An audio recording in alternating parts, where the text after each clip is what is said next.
Christianity wasn't a new religion in the sense that it had a host of new rites and rituals or ceremonial procedures.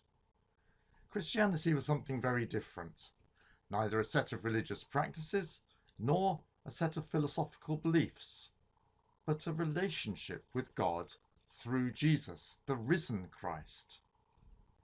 Because the first Christians were Jews, they continued to worship on a Sabbath, and they heard sermons and ate kosher food.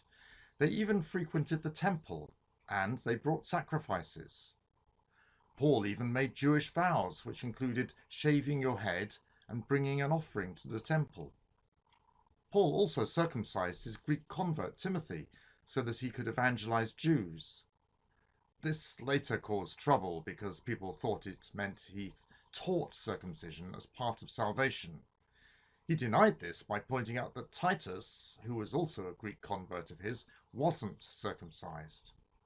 The point was that these practices could be followed or not. They didn't matter because they weren't needed for salvation.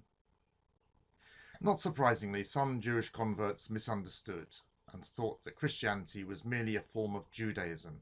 So, when Gentiles wanted to become Christians, they told them to convert fully to Judaism first.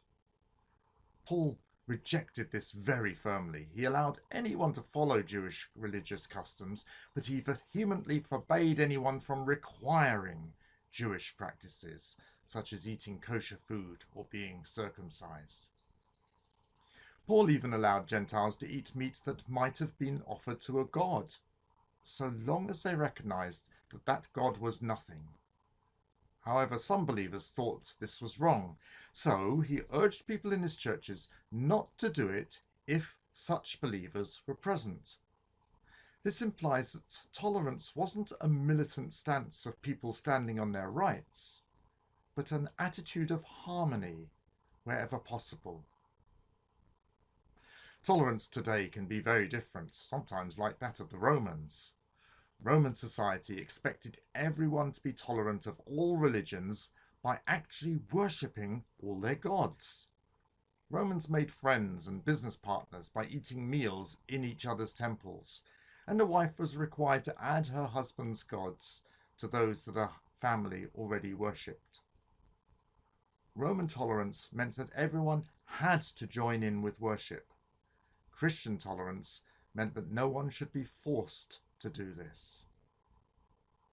Another form of tolerance that is often advocated today is letting everyone believe whatever they want without trying to persuade them otherwise. Paul didn't think that way at all. He evangelized continuously. Every Sabbath he reasoned in the synagogue, trying to persuade Jews and Greeks. Often he long exceeded his welcome and was thrown out.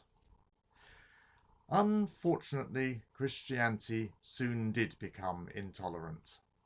In the 4th century, when Constantine gave Christianity a legal status, it started to become like other religions, emphasizing rituals and rules.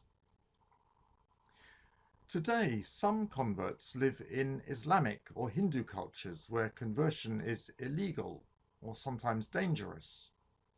Many have decided to worship Jesus within the rites of their cultural religion.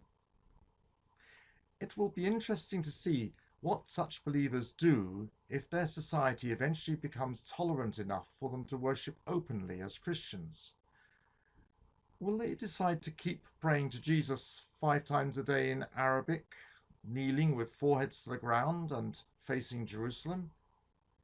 If they do, I hope they will be welcomed, because this is very similar to what Messianic Jews do, and what the first Christian converts did in Jerusalem. Paul defended their rights to worship Jesus any way they wished. God bless.